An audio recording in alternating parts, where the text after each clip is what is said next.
पाकिस्तान की टीम एक और टी20 सीरीज हार गई। सवाल यह है कि इस टी20 सीरीज से और ऑस्ट्रेलिया के खिलाफ जो पाकिस्तान टी20 सीरीज में व्हाइट वॉश हुआ, पाकिस्तान ने सीखा क्या है। सबसे बड़ा सवाल यह है कि आपने इस टी20 सीरीज से क्या सीखा है।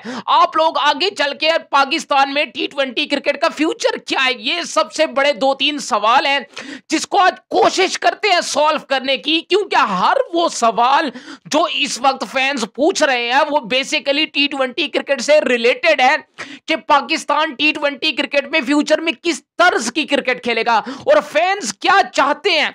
क्या उस तर्ज के कैलिबर के प्लेयर, उस कैलिबर के प्लेयर स्पेशली पाकिस्तान के अंदर मौजूद हैं, जहां पर पाकिस्तान कंसिस्टेंट पिछले कई अरसे से पाकिस्तान स्ट्रगल कर रहा है। लेकिन यहां पर सबसे बड़ा सवाल यह है कि आया कि हमने इस टी20 सीरीज से सीखा क्या है। 2-0 हमें साउथ अफ्रीका ने किया, 3-0 हमने ऑस्ट्रेलिया में खाया, 3-0 ऑस्ट्रेलिया ने हमसे किया। अब सबसे बड़ा सवाल जो है वो ये है कि पाकिस्तान इस सीरीज से सीखेगा क्या। आगे आने वाले टी20 मैचेस के अंदर हम क्या चेंजेस दे सकते हैं और हम किस तर्ज की क्रिकेट देखना पसंद करते हैं और पाकिस्तान किस तर्ज की क्रिकेट खेल सकता है। अगर तो हमने एग्रेसिव की तरफ जाना है तो क्या हमारे पास वो प्रोडक्ट मौजूद है, क्या हमारे पास वो प्लेयर, वो जो आपकी यंग लॉट होती है, क्या उसके अंदर वो जरासीम मौजूद हैं जो टी20 क्रिकेट जैसे इंडिया खेलता है, जैसे इंडियन प्लेयर्स खेलते हैं, चाहे उनका यंगस्टर आता है चाहे उनके पुराने प्लेयर आते हैं, वो एक ही तर्ज की क्रिकेट खेलते हैं। उन लड़कों में ये चीज नहीं है कि यार मैं आऊंगा, पहले मैंने 2 ओवर देखने हैं, मैंने पहले 3 ओवर देखने हैं, मैंने कंडीशन को एक्सेस करना है, मैंने कंडीशन को यूटिलाइज करना है, देखना है कि आया कि किस किस्म की कंडीशन है, उसके मुताबिक अपने आप को एडजस्ट करना है। क्या ये 140 वाली पिच है, क्या ये 150 वाली पिच है, क्या ये 180 वाली पिच है। उनके जो जहनों में है वो ये चीज नहीं है कि आया कि मैं 2 ओवर ठहरूंगा, मैंने 3 ओवर जो है वो विकेट के ऊपर ठहरने हैं। चाहे उनके ओपनर आते हैं, चाहे उनका नंबर 3 पर कोई आ रहा है, चाहे उनका नंबर 5 के ऊपर कोई आ रहा है, उनकी जो अप्रोच है बेसिकली वो ये है कि हमने हर बॉल पे अटैक करना है। जहां पर पाकिस्तान ने 200 पर 200 चेस करा दिया, जहां पर पाकिस्तान की टीम 180 चेस नहीं कर पाई उस मैदान पर, जिस मैदान पर आज से 1.5 हफ्ता पहले तिलक वर्मा ने साउथ अफ्रीकन बॉलिंग अटैक को मार मार के साउथ अफ्रीकन बॉलिंग अटैक का बुरकस, इसी साउथ अफ्रीकन बॉलिंग अटैक का बुरकस बनाया और पाकिस्तान ने उसके सामने हथियार डाल दिए। इससे पहले पाकिस्तान ऑस्ट्रेलिया की यंग लॉट के सामने हार गया, व्हाइट वॉश हो गया। लेकिन जो सवाल है वो वहीं पर ठहरा है कि यार हम टी20 क्रिकेट को आया चेंज कैसे कर सकते हैं। यार आपका भी गोल ये है, मेरा भी गोल ये है कि पाकिस्तान की टी20 क्रिकेट को हमने मिलकर उठाना है। तो सोल्यूशन की अगर आप बात करें, जिसको आप बोलते हो कि कंस्ट्रक्टिव क्रिटिसिज्म की अगर आप बात करते हो, तो उसमें बेसिकली कंस्ट्रक्टिव क्रिटिसिज्म में एक ही चीज आती है कि आपने सोल्यूशन के ऊपर बात करनी है। सोल्यूशन क्या है?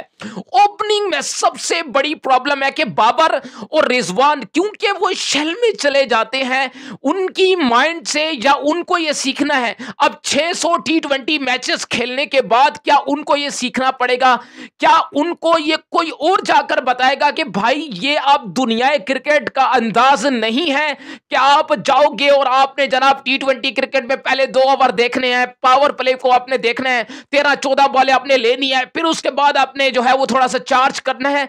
ये टी20 क्रिकेट का स्टाइल नहीं है। बेसिकली जो हमें प्रॉब्लम है वो ये है कि हमें जो लैक ऑफ एक ओपनिंग के अंदर स्लॉट है। Aggressive batsman Saim Ayub aggressive है, 2 मैचेस में फेल होते हैं, दोबारा बाबर और रिजवान ओपन करने के लिए आ जाते हैं।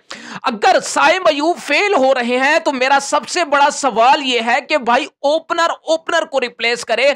बाबर आजम फेल हो रहे हैं, उसको उस नंबर 3 की स्लॉट के ऊपर रखा जाए। मोहम्मद रिजवान को रोल दिया जाए कि भाई आप कप्तान हैं, आप कब रिस्पॉन्सिबिलिटी लेंगे, आप इस कंफर्ट जोन से अब निकलें। खुदारा इस कंफर्ट जोन से अब आपको निकलना पड़ेगा।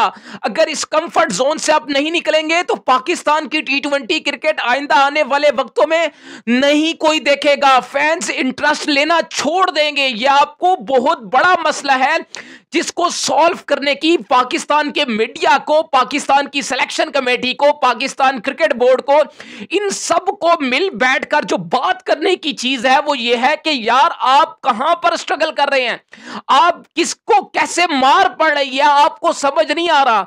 आप कभी बॉलिंग के ऊपर कसूरवार ठहरा देते हैं, आप कभी मिडिल ऑर्डर को कसूरवार ठहरा देते हैं, लेकिन जो बेसिकली आपका जो प्रॉब्लम है वो आपका मिडिल ऑर्डर होगा। लेकिन जो सबसे मेजर प्रॉब्लम है वो ये है कि आपने ओपनिंग के अंदर जो नीचे से जो 6 ओवर आपने यूटिलाइज करने हैं। मैं आपको इसी T20 सीरीज से एग्जांपल दे देता हूं। पहला T20 मैच आप उठाकर देख ले, 28 पर हमने उनके 3 खिलाड़ी आउट कर लिए। अगर पाकिस्तान का वहां पर कोई बैटर होता तो वो उसके माइंड में क्या चीजें चलती कि यार मैंने जो है वो 150 तक जाना है, बस पाकिस्तान के 3 खिलाड़ी आउट हो गए, अब मैं शेल में चला जाऊंगा, मैं अपने कंफर्ट जोन से बाहर नहीं निकलूंगा, क्योंकि मेरे पास ये लॉजिक आ चुकी है कि पाकिस्तान के 30 से पहले 3 आउट हो चुके हैं, तो बस मैंने अब 150 तक जाना है। लेकिन अगर अब दूसरी तरफ अगर डेविड मिलर की अप्रोच से अगर आप बात करते हो तो डेविड मिलर के जो जहन में चीज थी वो ये थी कि मैंने किसी भी सूरत टुक अप्रोच नहीं अपनानी है। उन्होंने दे मार 4.5 फेंटा लगाना आपको शुरू किया और वो रुका नहीं। 40 बॉलों पर 82 रन्स की शानदार पारी खेलकर आपके मुंह पर तमाचा मार के बताया कि यह है T20 क्रिकेट का कैलिबर, यह है T20 क्रिकेट का style of play. T20 cricket इस स्टाइल से बेसिकली खेली जाती है। तो आपको जो प्रॉब्लम है वो यह है कि आपके प्लेयर उस शेल में चले जाते हैं कि यार मैंने अपने कंफर्ट जोन से नहीं निकलना है, आपको फखर जमान से ओपन कराना है विद साइम अयूब। आप साइम के साथ फखर से ओपनिंग कराए। फखर जमान अगर फेल होते हैं तो फिर यार आप नए लड़कों को लेकर आए, साहिबजादा फरहान को लेकर आए, आप उमैर बिन यूसुफ से ओपन कराएं, आप बाबर और रिजवान, बाबर नंबर 3 पर खेले। यार कब ये रिस्पॉन्सिबिलिटी लेंगे, कब ये अपने कंफर्ट जोन से निकल कर पाकिस्तान के लिए ये लोग कब सोचेंगे? ये सबसे बड़ी इस वक्त प्रॉब्लम है। आप फखर जमान को T20 में वो 4 नंबर का बैट्समैन है नहीं, शर्म करो। आप लोगों के लिए उसने सैक्रिफाइस किया कि यार ठीक है बाबर और रिजवान ओपन कर ले, मैं 4 पे चला जाता हूं। उसने अपना नंबर तुम्हारे लिए सैक्रिफाइस किया कि यार ये पाकिस्तान टीम को शायद फायदा पहुंचा दे। लेकिन इस वक्त हालत यह है कि पाकिस्तान की T20 क्रिकेट ये मर जाने के करीब है। पाकिस्तान की क्रिकेट डैमेज हो चुकी है। T20 क्रिकेट कोई देखने वाला आपको नहीं है। जिस थर्ड क्लास अप्रोच से आप लोग खेलते हैं, आपका प्रॉब्लम सिंपल है कि आप T20 में एग्रेसिव अप्रोच आपकी है नहीं।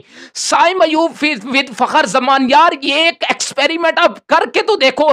जहां पर आप इतने T20 सीरीजेस आप हार रहे हैं विद बाबर और रिजवान ओपनिंग के साथ, अगर आप यही ओपनिंग साइम अयूब और फखर को देखें, फिर आप दूसरी तरफ नंबर 3 पर बाबर को ले आए, रिजवान को कहें भाई आप रिस्पॉन्सिबिलिटी लें, आप पाकिस्तान टीम के लिए कुछ करें। यार आप बाहर आ जाएं अपने कंफर्ट जोन से। आप 4 नंबर पर जहां पर पाकिस्तान स्ट्रगल करता है, जहां पर पाकिस्तान जो है वो स्ट्रगल थोड़ा सा कर रहा है, आप नीचे से आगे थोड़ा सा जो है वो एग्रेसिव अंदाज में 4 नंबर पर आकर बैटिंग कर लें। नीचे 5 नंबर पर आप जो है वो ज्यादा लेट ना खिलाएं इरफान खान को, इरफान को 6 नंबर पर ना भेजें, इरफान को आप मैक्सिमम बॉल दें ताकि वो यूज टू हो। यार कई जमाने में सरफराज अहमद ने कितनी जबरदस्त रिस्पॉन्सिबिलिटी ली थी, उसने अपने आप का नंबर 8 कर दिया था। उसने कहा मेरे से बेहतर अगर मेरे से बेहतर हसन कर सकता है, मेरे से बेहतर अगर इमाद कर सकता है तो मैं उनको सबसे पहले भेजूं, क्योंकि मेरी पाकिस्तान टीम का फायदा है।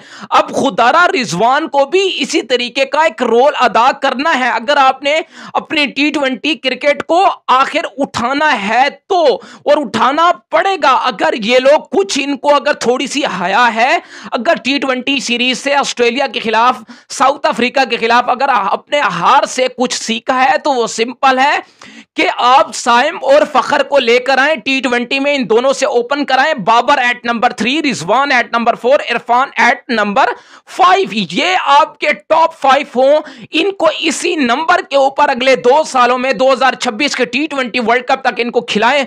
मैं आपको लिख कर देता हूं कि आपकी T20 क्रिकेट जरूर ऊपर जाएगी। तो खैर देखते हैं पाकिस्तान अब आइंदा आने वाले वक्तों में अपनी T20 सीरीज किस तरह से प्लान करता है। तो खैर अपडेट्स अच्छी लगी हो तो वीडियो को लाइक और चैनल को सब्सक्राइब लाजमी करते जाइएगा।